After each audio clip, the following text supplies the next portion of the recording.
What's news, Artifact fam? This is Artifact News coming to you live and direct with our first official space. Let's go. All right, so what's the topic today? We're going to discuss Herman Narula's epic post, Should We Buy Artifact?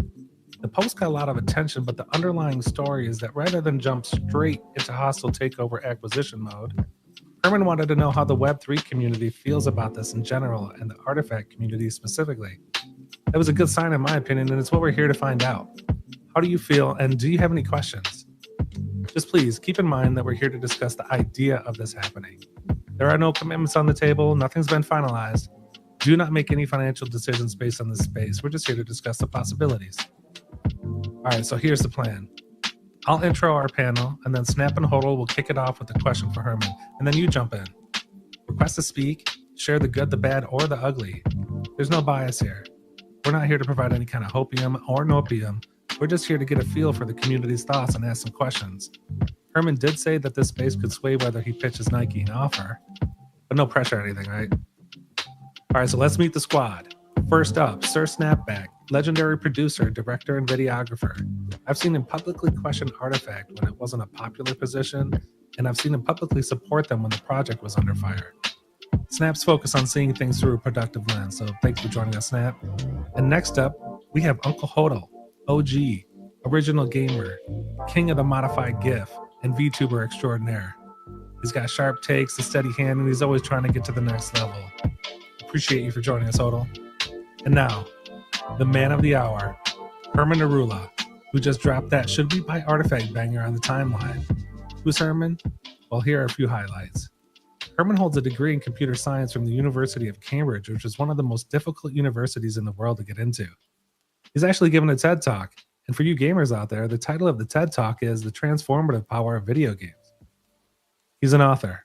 He wrote the book Virtual Society, the Metaverse, and the New Frontiers of Human Experience. I've read the book. It's a great book. It's the be-all, end-all to understanding the concept of the metaverse. It covers everything from the early Egyptians all the way through to the future and beyond.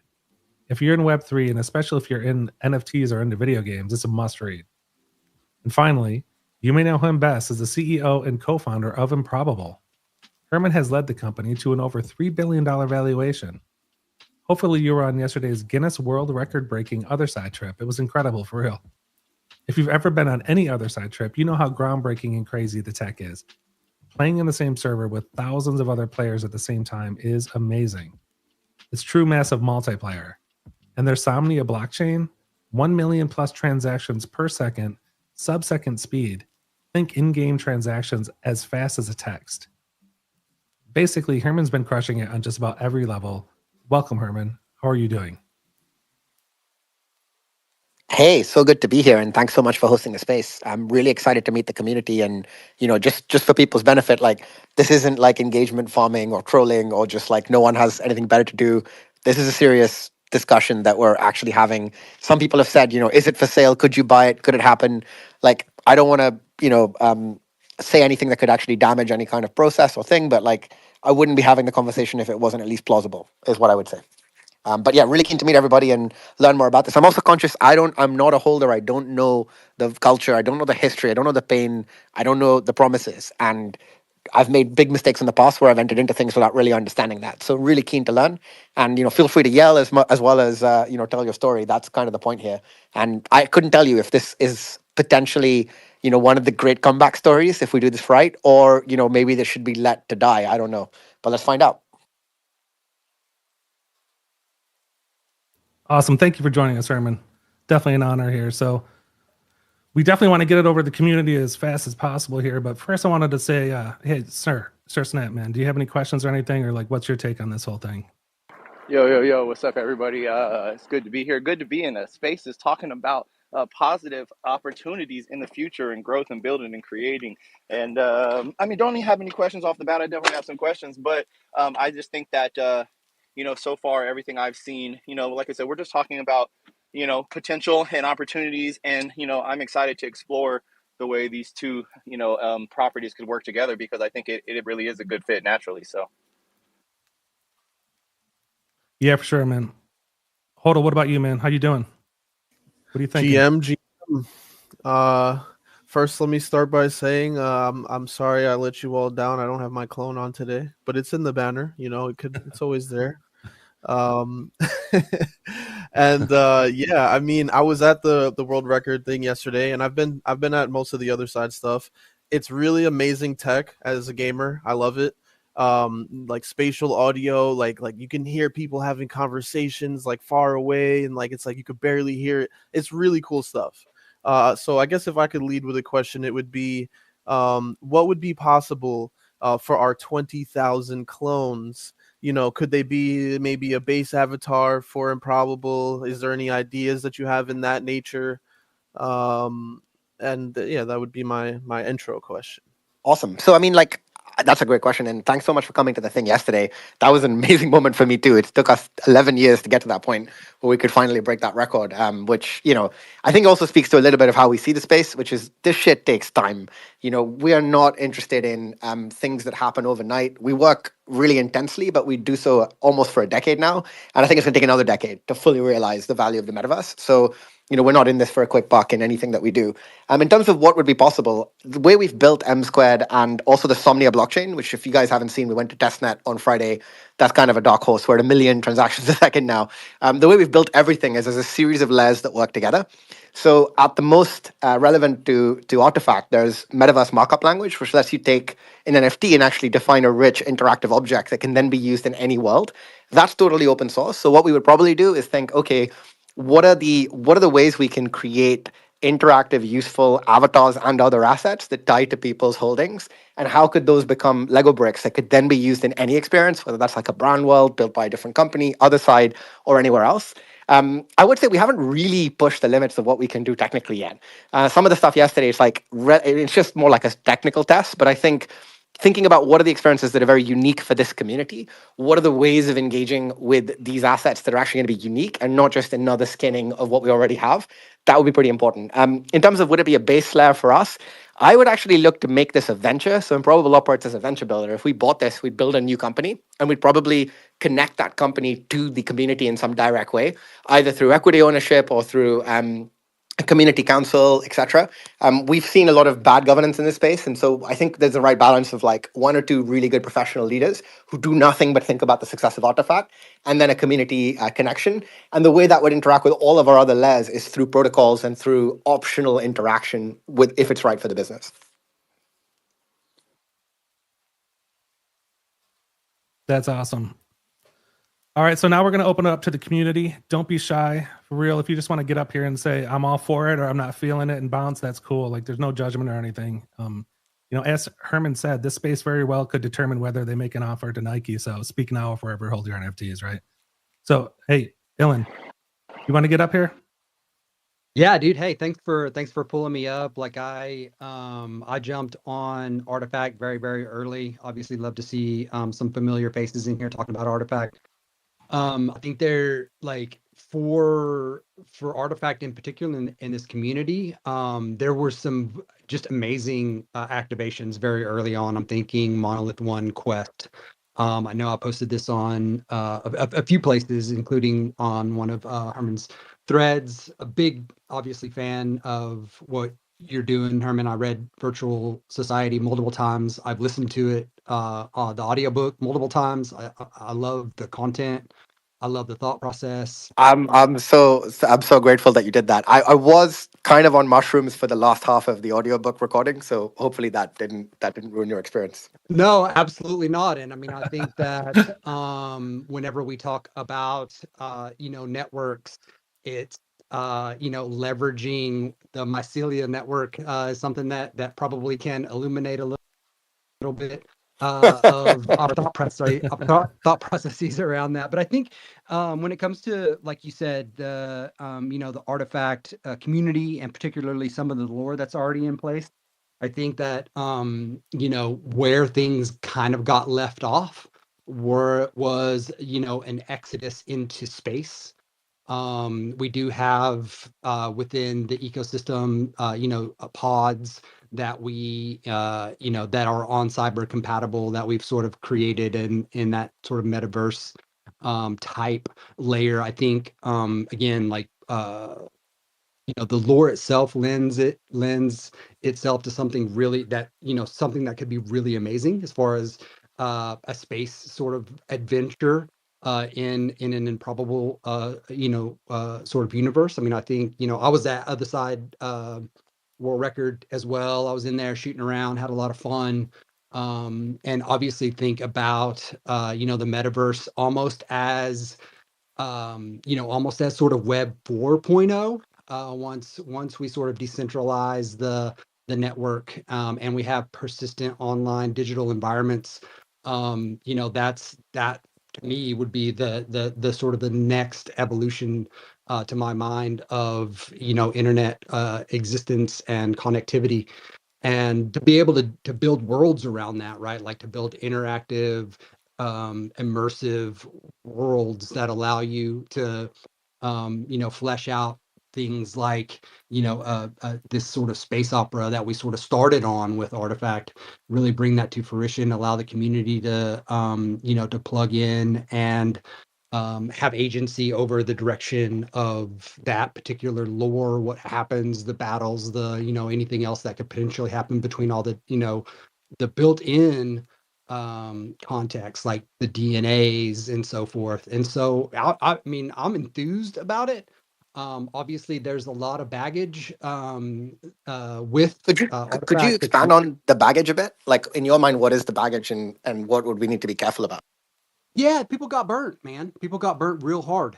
I think that largely, and this is not insurmountable. I think what we've seen from a project like Pixelmon, they lit holders basically on fire. And it was basically a complete rug, and then it got taken over, and now it is what it is. It has one of the largest purses in the space. It's it's building games, it's doing its thing. So I don't think it's insurmountable. But I mean, but yeah, do you think it's like rugged is the right word? I mean, I'd love to kind of hear it. I mean, I know some of the facts, but I'd love to kind of hear the story oh, for from your perspective. Artifact? Yeah. Um, Man, no, because I think the connotation of of that word is probably too harsh, probably too negative. I think that largely what happened was the community didn't have any real agency over the direction of what was happening. It was a build and deliver, or it turned into a build and deliver project, and a lot of people came to the project for, I mean, like people do, they come to they come to projects for a whole host of reasons. And for me, I came to the project for interactivity, community, metaverse, sort of that collaborative co-creation aspect that we saw whenever there was a puzzle to solve, and we were sort of let loose as a community to solve it, and we solved it in a bunch of different ways. There were teams that naturally emerged on Discord and on Spaces, and It was a lot of fun, and a lot of community lore and emergent culture was created. Some real figureheads were created during that time. I think of particularly Cass, who was a great a community member turned team member, community team member. And he was running team spaces on that, and it was amazing. But I think largely the inability of Artifact team, and maybe it was mismanagement. I don't know the ins and outs of it, but the inability of them to sort of ride the razor's edge between Web 2 and Web 3, having Yeah, it's a tough. It's tough. having sort of a corporate sort of headmaster, as it were, to pass everything through legal. Like, you just can't be flexible and agile when you have suits breathing down your neck, when you have corporate legal Yeah, having to. we can't do it that way. We've got to do it in such a way that there's as much independence to the entity as possible. Like, it needs room to make mistakes. Like, the goal of our venture builder is to provide the infrastructure to make the big things possible, but the team still has to operate kind of like they just started, like a startup group that's kind of just doing this. Part of the space is me trying to understand the talent in the space, because that's what really matters. That's the thing that I could use to build a team around. But yeah, that's a really good insight. Thank you so much.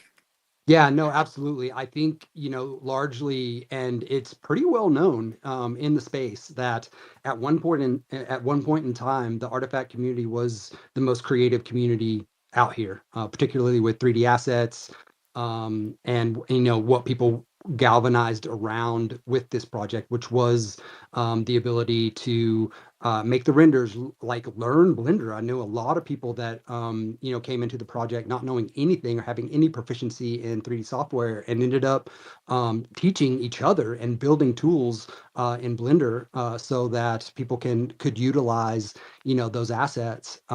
So yeah, I have a real strong affinity toward this community. I definitely think they were wrong done by, and I think that it shouldn't be the end. Like, it definitely should not be the end. There's too much tapped potential, or untapped potential, in particularly in this creative community, to just let it die on the vine. Yeah, I want to hop in just on that idea, that topic, because I think what we saw in the long run is, like, when Nike, I mean, maybe a lot of people saw this off top, but when Nike made the acquisition, it was like, oh, this is going to be a great fit, or you could see how this is a great fit, or this would be a great fit, and how they work together. But I think in the long term, we saw that maybe it really wasn't the best fit, because I don't think Nike was ready for this space. I don't think they were ready for what you really need. Like I said, taking those risks, being able to push the envelope, go, the stuff that you need to do in Web3. I don't think Nike was really ready to commit to, and I don't think they really knew what they were getting themselves into. And the more they got deeper down that path, I think the more they kind of saw that maybe it necessarily wasn't the best fit. And that's the great thing about Improbable, in my opinion, is it is a great fit. In my opinion, Artifact was just, obviously lots of things went wrong, and lots of things could have been done better. But a key thing is just, it was way ahead of its time. It's not a matter of if what they were trying to do is going to happen. It's going to happen. It's just who, just like with Improbable, being so far ahead of what other people are doing, and being able to look towards the future and what's going to be happening, 5-10 years from now. I think Artifact was building towards that as No, well. you're totally right. I mean, I had some experience engaging with people around that acquisition, and I spoke to some of the leadership way back when. And I think it's not just that they weren't ready; the market itself wasn't ready. They had a vision of NFTs that was fundamentally analog.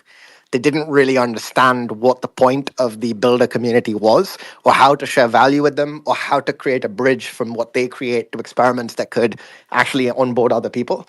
And I think that then, combined with a really paper hands approach to value and prices. Again, remember, this is a gigantic company. They'd rather protect their brand than make mistakes. But being in Web3 is all about making constructive mistakes. That's the entire point. The drama is kind of the point. So you're kind of destroying a lot of the value if you're not part of that. And actually, in some ways, the story, the rug, well, not the rug, but the negativity, the pre-Nike, I mean, it's all part of the flavor. It's all part of the drama. It actually creates asset value. Like, if you can take a really long-term view, it would be kind of an epic story all around. I should kind of say I have already contacted them, and I'm already in talking with them. And the one thing I will say is, like, this space will be informative, and, like, I mean, that's just a casual conversation, but from this space onwards, I'll be under an NDA if I choose to continue talking to them. So I won't be able to talk much more about it. So this is a good time to have conversations before that point. And that doesn't mean I'm doing anything. It's just that's how corporate conversations work. And I just want to hop back in and say, yeah, man, like, see, and that's the thing, you get it, bro. Like, you get it, and that's what, as far as where the value is in the creators, as far as where the value is in the assets, as far as where the value in the community, and also what the space needs, and having that long term view, willing to take risk, and that's what I think the project needs, honestly. So yeah, it's exciting to hear. All right, can we go over to Saliel? You want to jump in here? Yeah. Hey, how are you? I'm going to give you hi, Herman. Hey, everyone. I've been out of the space for a little while, chasing meme coins, doing all that sort of stuff. But I want to give you kind of like a basic thing from an older guy and an OG. I'll be 60 this year, so I'm probably the oldest dude in this group here. But Yes, you don't sound a day over 20. thanks, mate. But I live in LA. I've been in crypto since 2017, and I kind of like, I love the decentralized factor. I buy games for my kids who are now in their 20s, who are a lot of the ages of these guys. But I would buy an Xbox or the latest PS5 or whatever to be part of the group and discover something else. So anyway, when I got involved in NFTs, I thought about building a platform that was gasless, right? So that we didn't have to pay all that money. It was on a different. Wasn't on blockchain. It was on something else. But I had ideas and plans. Had loads of money in crypto, but basically when I came into NFTs, then I started running into the culture, the collectability of NFTs, the artists. I got 1,000 NFTs. I got a shit ton of artifact stuff that's worthless. But the community and the creativity, I was inspired by that because I know a lot of artists in real life. I'm in LA, a lot of creators. And I thought to myself, man, this is fucking cool, And then I went to a few events. I met some of the cats and I thought, you know what? I'm not such an old guy. This is cool. These people are cool. The collection is cool. Gaming, owning your assets, owning the skins, doing all this stuff. And I thought, well, this is how I can collect and be part of what my kids are doing in the future. And I can stay young. I can stay part of this. And so I think that what the guys did, the founders, and what they lost touch with was the parties, the events, the in real life stuff. When people have sort of like that touch, but then they go game and then they play and then they collect. I mean, I think that stuff is there. Now, just to talk about the artifact community, to me, I think if somehow we can bring all the whole collection back in and somehow reward them and build that value again, I think the space, and I've done a lot of meme coin shit in the last year, they're hungry for something like Artifact again. And I think Artifact, even though everybody kind of hates the founders at the moment, they fucking love the collection. And I think that if we can bring that, I'm sorry for going on this fucking rant. No, rant. This today is about the rant. That's what today is about. So rant away. Right on, brother. But I think, I had 9 clones and I went to a party here in LA, the LA clones. They created this event and they developed this community. And I was there and I was like, fuck me, man. I'm like a celebrity. I got 9 clones. I'm fucking rich. I'm cool. Everybody's talking to me. And then I'm talking to them. But what happened was, though, is it wasn't really that I was cool. It was like there's the clone stuff. Everybody was accepted on every level just because you had a damn clone. Do you have like pictures, shit like that? Can people DM me? I want to get a sense of what that was like, the events, the vibe, the cool shit. Like one request I have is like anything that's in the history of this project that you think is interesting, fucking DM me, send me anything. Literally your home videos. I'll watch anything. I just want to kind of understand the essence of it. Like I've been to a lot of ape fests. Obviously, I'm quite connected to the Yuga side, and I can tell you what it is to be an ape. I don't know if I can tell you what it is to be part of Artifact. Like I don't know what what it means. I don't. Maybe you can tell me. Oh, you had to be there with the Murakami DJ and on. You had to be there, bro. so many good stories. I was there with Salio though. I met Saul though, man. Great guy. Yeah. What I want to quickly say then is, okay, well, so I'm sure that people have that, and I have some of that stuff as well, and I'll send what I have over to you. But really, the big New York thing was fucking dope, right? I was sick with COVID at that time. I didn't go, but the way that kind of came together was big. But the CloneX community, and then back at that time, there was a a thing called Quantum, I think, down in that had NFT space. It was a guy who did Twin Flames. He's a photographer. He became hugely successful. He opened up an NFT gallery in Santa Monica.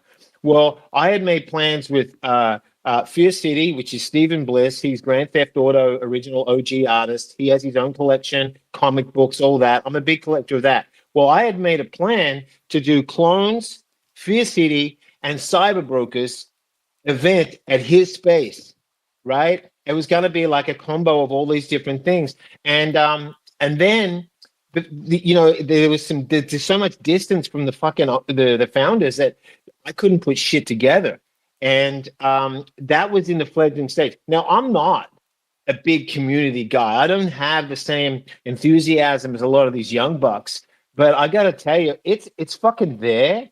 And if you can bring some of that stuff back, this fucking space here is really. No, we could. No, you're right. We could do that. I mean, there are ways. I mean, you mentioned on the value point, and also on the gas fees thing. Like, I don't know how many people here know about Somnia, but this is not meant to be a Somnia plug. But go plug Somnia. Like, it helps us a lot in our thinking about potentially investing in this because we've built a new EVM L1 that is at 1 million TPS with basically no gas fees or very, very low gas fees. And why that's interesting is because we can start to think about ways we might drop token value on that L1 to a collection if we were to bring that collection into our orbit, or even potentially create new assets or new components. You can't really migrate assets, but maybe you can kind of take that stuff forward. But the right way for us to do that would be to use community ideas to make that happen rather than come up with our own thing. So it kind of continues with the story. Like, so to your point on like, oh, these assets are worthless. I mean, that could actually work in our favor in some ways. It might make it easier for us to like rebase things. All right, hey, for a moment here, let's go over to Merrill. Merrill, what's happening, man? How you doing? Yo, what's up? Kind of weird to have to put the clone head back on again. There's a few things floating around, I guess. There's like the question of what the value would be to buy it and who would give a fuck at this point. I think the hype and the excitement was real in the beginning. Everyone gave it their all. Everyone contributed their time. I think we felt like, cheated on. We drank the Kool-Aid, all that kind of stuff. So I think a lot of people have just closed that book and put it away. So I don't know how many of the people, whatever would happen, acquired or rolled onto some sort of next thing. Everyone's attention has been pushed onto something else. So that's kind of where. I'll just chime in real quick and say that Merrill is speaking from like a community builder perspective. He ran an event. He actually put on the CloneX Tokyo event. So he's not just saying that from like I think there's a few different perspectives in the community. I also ran CloneX NYC, so I have like an event that we did. I'll send you videos of that as well. We actually merged with On Cyber, Hyperfi, and the venue. So it was like a digital twin of the venue, like Artifacts Gagosian thing that they did with On Cyber. Yeah, sorry, I just wanted to that's really, look, I think that's exactly the kind of sentiment I was hoping to get. I don't have an easy answer for how to bring back that attention. That's part of my thinking. But all I'll point out is, as you look at the space in general, I'm not seeing a space full of amazing winners like Memecoin Mania and other NFT collections. I don't think are really accomplishing anything that great right now. I mean, with exceptions, I think what Hugo's doing with the other side, obviously I'm biased, and I think what Pudgy's doing is kind of interesting. But I think that means that while people's attention may have moved on, the space is doing so poorly that this might be the moment where if you were to do a comeback, it would even be possible. I think if things were jumping and we were already into the new era with massive new successes, yeah, I don't know that I'd be interested. But I think that the lack of other things is kind of why this is appealing. And, what I would say also is you being here to say this is also positive for me, because if the chapter had fully closed and you didn't even show up to the space, that would be really worrying. Yeah. I mean, most of the stuff I'm trying to stick to the, what you call it, the freaking banner. I'm like posting it on the spaces. You can have a look. Some of the examples of the different events that at least Tokyo side put on.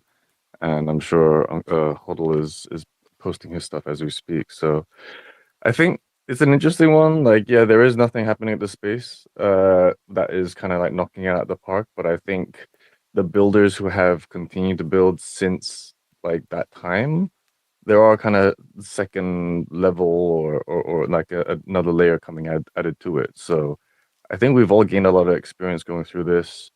We've all had, a better radar for the different things, and there are other platforms being built, which have interesting tools coming out, like Candy Labs and a lot of the Retardio or like the Rumelia kind of IP or atmosphere. There's a sense of there's a sense of cultural setting happening right now, right? I think there's a lot of dynamics with the individuals, but how we have collaborated and how we've noticed the different people who stay around, like the people in this space, for example, right? I mean, you scroll down and you'll recognize more than half the people, whether you like them or not. And it's interesting that way. Everyone's are adorning new PFPs, but to your point, the interesting projects that might be changing like the paradigm, I think in the next couple of months will be coming out. There's a lot more true builders staying around. The bullshit NFTs. What do you see and as the what do you bullshit see as coins. like some of the things that you think are gonna change the game?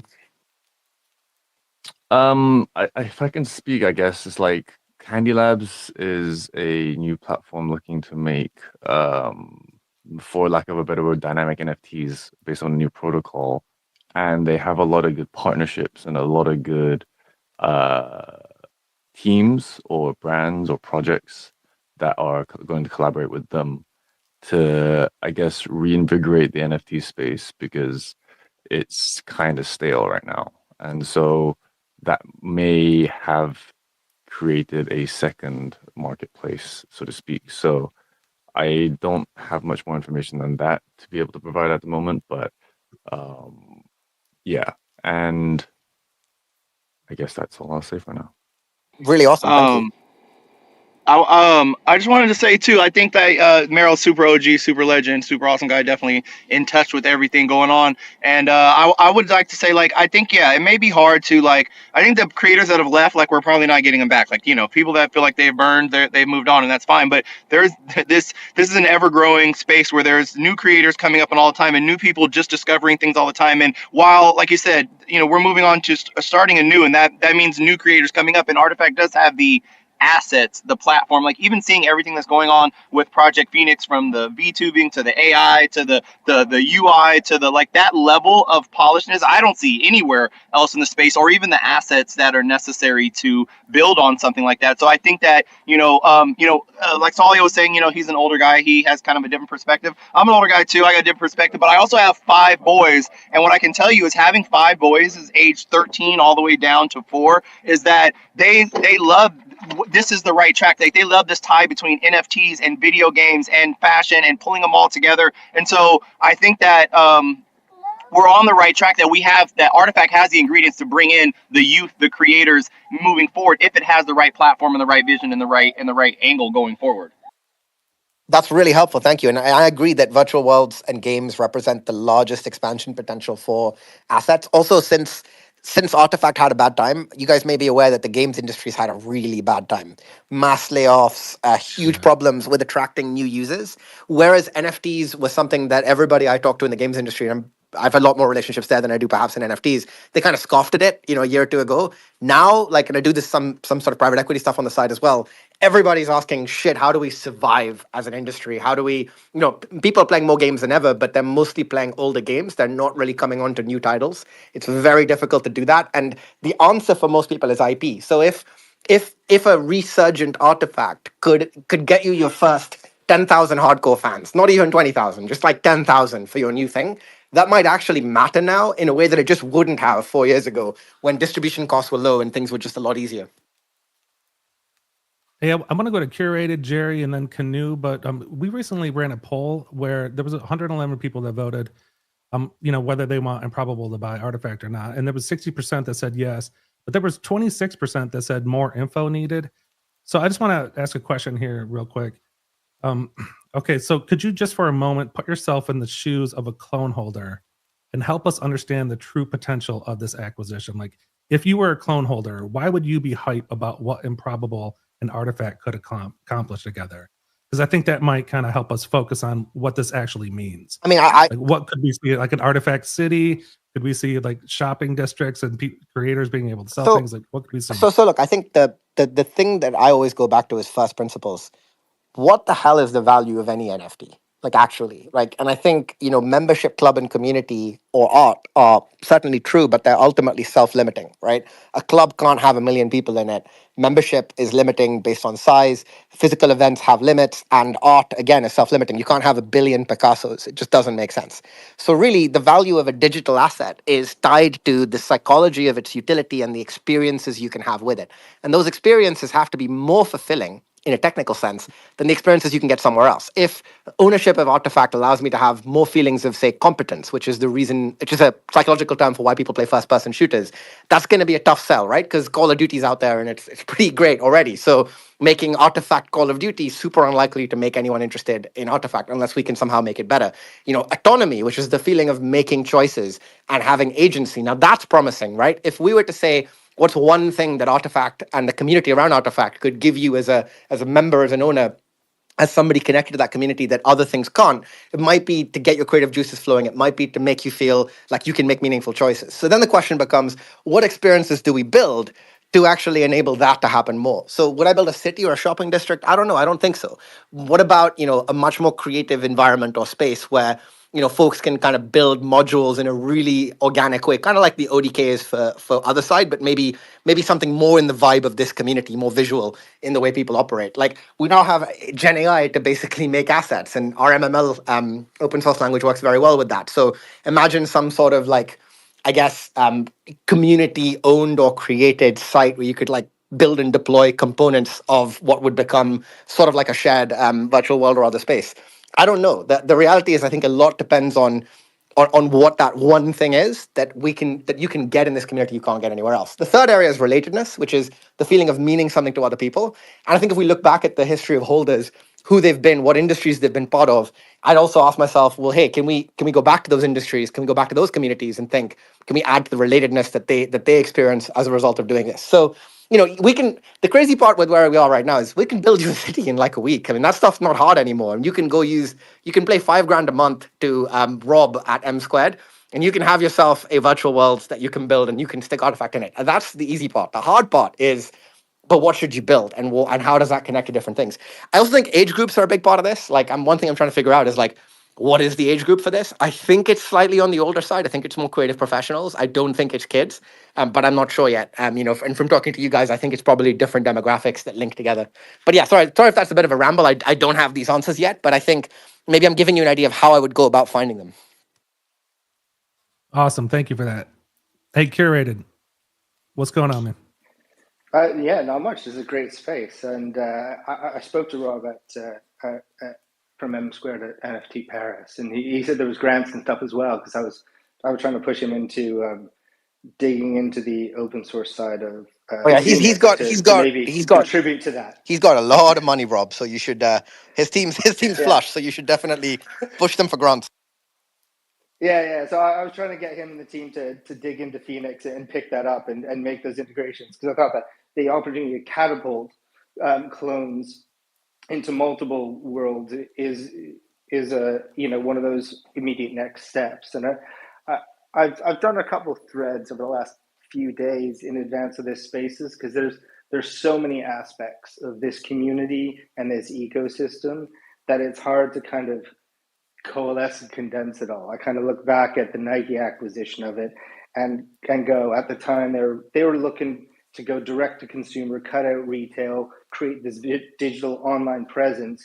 They look over and they see Artifact, they're like, oh man, these guys create bespoke shoes that are essentially knockoff Air Force Ones, and they do limited edition, and they've got like crazy collabs. We need to buy them or sue them. And then what they didn't realize is, probably at the time maybe, all the other stuff, like the other entire 2/3 of this ecosystem, which is the world building and the gaming and the stories and all the other stuff that went along with that. They were like, shoes, fast, custom, like, yeah, we'll take that. And so once that acquisition was made and the team from Artifact went inside the world of Nike, it's like, whatever. Right? What Pokemon you're making? I don't care. What shoes? Sell them shoes. And so, and as you know, with NDAs and IP and corporate structure, you get locked into not being able to communicate, and that's where everything just kind of took a nosedive. I think is the lack of communication with the community, and without that, everybody was sort of adrift. But you had this amazing community of creators that were taking these new tools, and at the time, they were years ahead with what they were doing with the 3D avatars, with the concept of monolith, with the skin vials, and evolving your NFTs and aspects of your collection. Now everybody's caught up, but there's still, for Artifact, you're dusting it off. You're like, here it is, and it's already there. So now we can just make it better and do cool stuff with it. And just the speed at which the remaining devs have been able to ship and do things since the wind down announcement is amazing. It's like a lot of people look back at that and are like now going, wow, this is like before the whole Nike thing. We're back to that. Like we just have a chat and like you're doing this incredible stuff. And so with or without a direct and probable tie-in, there's still, I think, a rebuilding of the community that will happen regardless. But I think the synergy between the two is perfect. Is my short version. But I do see, and I've said this a few times, probably a bifurcation of assets, because there's no way someone like Nike are going to let go of certain patents and things like that. But I think if I were to predict what they probably would do, again, I'm not speaking from any position of information here, but I would assume, I'm willing to bet money that they would probably say, "Hey, spin out a venture. We keep owning a share of it. You guys do your own thing and fund it." And I think that's probably the way I would do it if I were them, just because it cleanly ends the problem of ongoing management of the community, allows them to blame somebody else, the new venture. It takes away the issue of idiot tax, so they own some share. So if it goes really well, great. And it also means that they can handle any IP or other problems pretty well. And I suspect that, unlike what a lot of people here think, I don't think they would look to recoup costs from their acquisition. I don't think they can do that. I think what they would do is basically insist you invested in the collection and in the ecosystem more than they would ask for cash from you. I don't think they're looking for cash. That's not really Nike's need in the world today. Do you real quick, what do you think about the clothing side of it though, Herman? Like the shoes, do you think they'd be willing to incorporate all that stuff, or it's kind of like we'd have to separate, like he's saying, bifurcate, separate the CloneX IP from maybe the shoes IP, or do we keep the clothing separate, or is it kind of all come together in one big world bundle? I don't know. Without more information, I don't know. And when I get that information, I'll be under an NDA, so I can't tell you, which is really frustrating. I really wish companies came to understand that the value of what they're doing is based on the community's reaction to things. Like these types of processes should be in the open, but I would guess, I think we should, I always find with business things like this, it's always better to be more pessimistic than not. So let's assume that it's a bifurcation of those assets and be pleasantly surprised if it's not. What about the Murakami situation as well then? Like, do we remove everything Murakami? I honestly couldn't answer that. I mean, certainly it would become a lot less attractive for us if that were the case, and I don't think that they would do that. All right, let's go to Jerry, and then we'll go to Canoe, and then okay. I was just gonna say, like the Murakami factor is like the dark horse, because that's been like a silent void in all of this. Absolutely, it got me interested. Live forever, they're awesome, and it's like the way I looked at that is, that IP is still attached to the things that were created and would normally travel with it. Whether there's anything in the future in terms of collaboration would probably be more up in the air, is the way that I view it. But, only time can tell. All right, let's go to Jerry, then we'll go to Canoe, then Meryl and Ilan. So Jerry, what's going on? Hey, good day, everybody. Hey, Herman, nice to meet you. Yeah, thanks for taking the time. I think this nice to meet you. Yeah, thanks. I think this is very I don't know. It's just fun to get back in the view of what Artifact was, what it could be. I think there's a lot of exciting developments, as people have said recently, with Project Phoenix, what Yarlin and Sam in particular have been able to polish off. That's been in the works for a long time. Oh, I think we did we lose him? Jerry, you there? Oh, can you hear me now? Okay. Yeah, we got you. sorry. Got a call. All right. I think looking at the bones of what Artifact is, it's an extremely desirable, sort of a timeless Murakami IP. Even the clones that don't have Murakami traits are still Murakami shapes, right? So the facial structure and things like that are based off of his clones. So it's very much tied to Murakami. I don't see an existence or a value in CloneX without Murakami carrying along with it, right? So I think that's a really critical piece. And I know you said that's what kind of piqued your interest as well. So I think you have that aspect of it. So you have the art, you have the timelessness. You talked about demographics and generations. I think, that the art kind of transcends the different generations that might be interested now versus who might be interested later. So that's something to, to consider as well, and probably why you're interested to begin with. And then number two, I think, is how polished the assets are.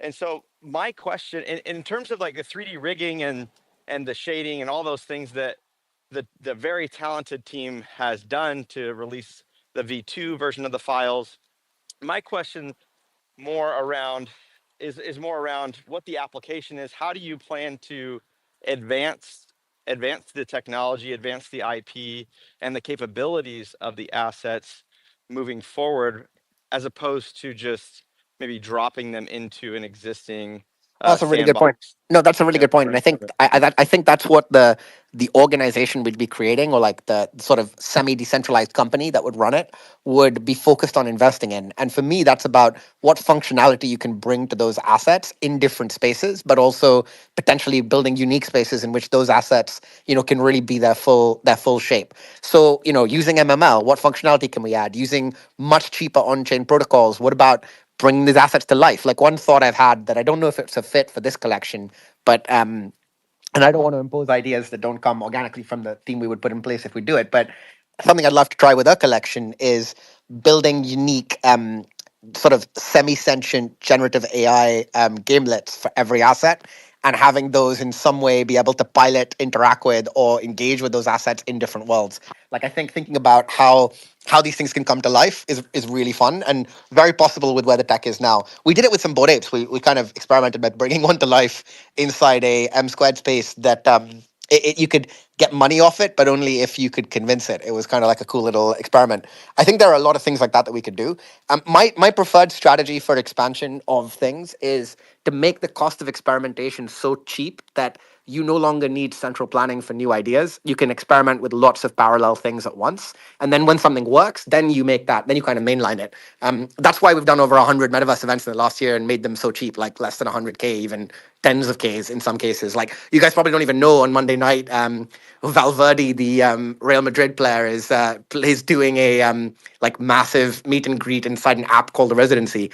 That's powered by M² too, but like all these things are just happening and they're just kind of behind the scenes. So these things can all potentially loop back in and be relevant to this asset collection as well. Actually, quick question for you guys, like, in terms of famous holders, like, who have been kind of the people that have, like, celebrities that have engaged with this, and do you think any of them are still interested?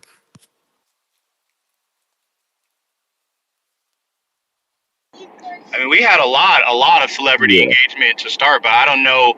And the latter end, I think, I personally think with the wind down of Nike and kind of the shutdown, has definitely been a lot more quiet on the celebrity side for sure. I think people have kind of more distanced themselves because there's a lot of negative energy. I feel like, as people kind of come to terms with the end of everything and the way it ended, I think more people have kind of distanced themselves than kind of still represented the brand personally. We had LeBron was wearing some artifacts. LeBron Oh, wow. James. Yeah, LeBron James. James. I had Serena. to do it. I was gonna do it. Serena I was too. waiting. Yeah, Serena, and then Justin who's the Bieber. DJ? Yeah, Bieber. Who's the footballer? Who's the footballer that's really Mario isn't?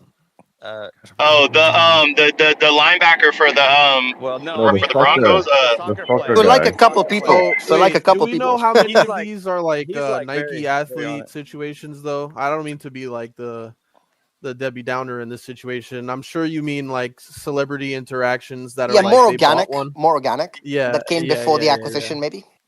Right. I don't think we have many realistically that I know. I'm not really aware of any. Hey, At even least. just one that was willing to engage with, or that you guys actually Ah, respected, and that this would is come like together. my field. Like I'm supposed to know. Like I feel Hey, You we like mean don't have like to it's answer it's that you mean there. tonight, but if before? folks have, ideas. I'm kidding.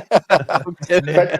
But you also have to remember that like the clone reveal and the acquisition were like a parallel world time event.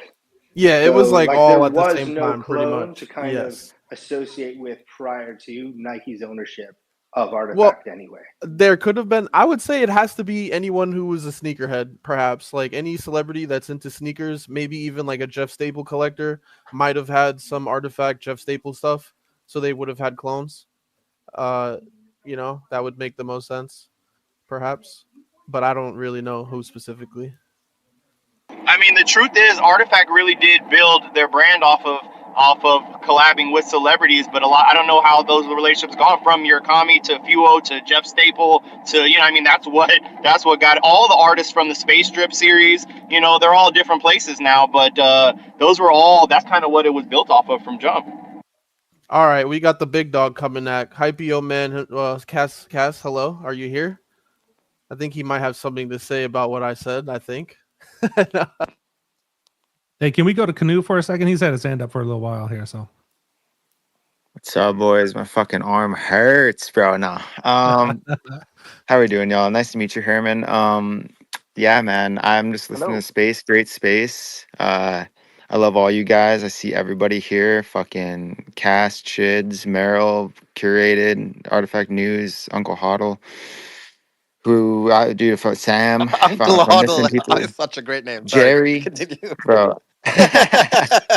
But Uncle Hoddle. like all you guys, they're fucking goated, man. And like if you understand like what Artifact represented, like it represented like the creators of Web3. Like there's no fucking community that even came close. And I say this, and I'll have that my pinned tweet up probably for the rest of my Twitter, truthfully, because that shit, like if you just go watch that and like just realize like what we did to this space, it was it just it was mind blowing. And then you start seeing like these other communities come out with like 3D files and shit.